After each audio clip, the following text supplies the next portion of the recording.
There's reporting the U.S. just sent B-1 bombers near Venezuela to ramp up some military pressure there. Is that accurate, and can you tell us more about that mission? No, it's not accurate. No, it's false.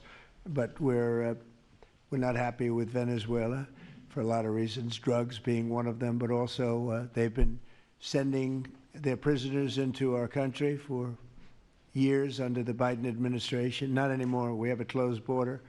We had actually nobody for the last 4 months, I guess 5 months. They report nothing. They report zero. I don't know if that can be possible, but we'll accept it, right, fellas?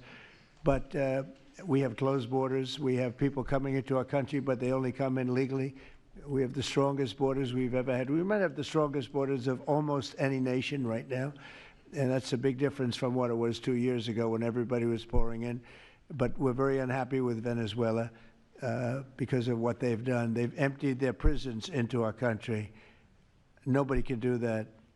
Only a stupid person would have accepted it, and that's what we had running our country, very stupid people. So we're not happy with Venezuela, I will tell you. Yeah. Mr. President. Thank you, President Trump. You okay? Yes.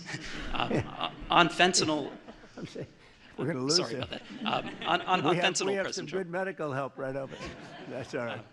On fentanyl, according to CDC data, nearly 330,000 Americans died over the past 5 years from fentanyl. That's 1 in every 1,000 Americans who died. It's more than that, but that's all right. Yes, it's I more. know you think it's even more. I'll be discussing that with President Yes, Xi. so that's actually my question. I figured it was. I was wondering, since it mostly comes from China and has caused such carnage in the U.S., what are you going to say to convey the seriousness? And also a second question for you or Secretary Hegseth. Is there any evidence that China is now smuggling fentanyl through Venezuela to bypass U.S. and Mexican port controls? They are doing that, yes.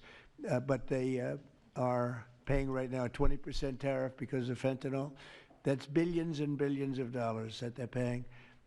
We're actually, on November 1st, the tariff on China goes to 157%, which is record-setting territory. And we don't want that because it's not sustainable for them. They can't sustain that. We don't want them to have to go through that. So I'm meeting with President Xi, and I would say we have some big issues, like with the farmers and various other things. But the first question I'm going to be asking him about is fentanyl.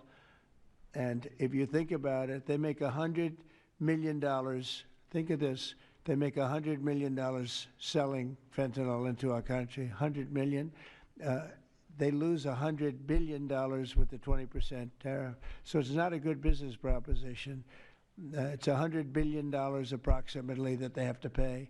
It's a big penalty to make $100 million. So I think they want to do something. They want to put it on the list. It's on the list. It's one of the things we're talking about, and I'm putting it right at the front of the list. So they pay a very big penalty for doing that, and I don't think they want to be doing it. And we'll see what happens at the end of next week, because I'll be meeting next week, as you know, along with we're stopping in Malaysia, we're stopping in South Korea, we're stopping in Japan.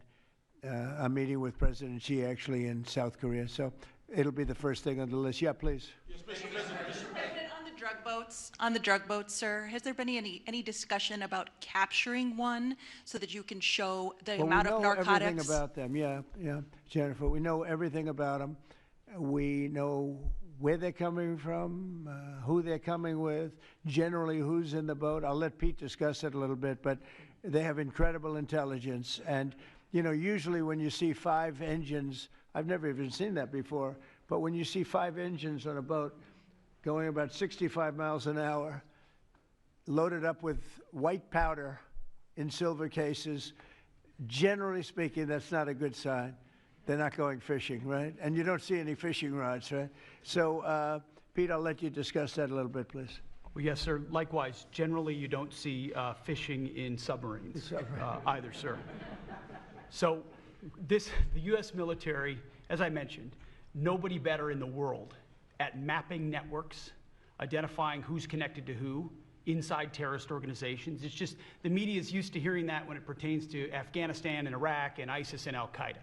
But if you reframe how you understand the world in our own hemisphere, that's exactly what these foreign terrorist organizations are. And so we will track them, we will map them, we will network them, and we will hunt them and kill them, because they're trying to, and they are killing and poisoning the American people.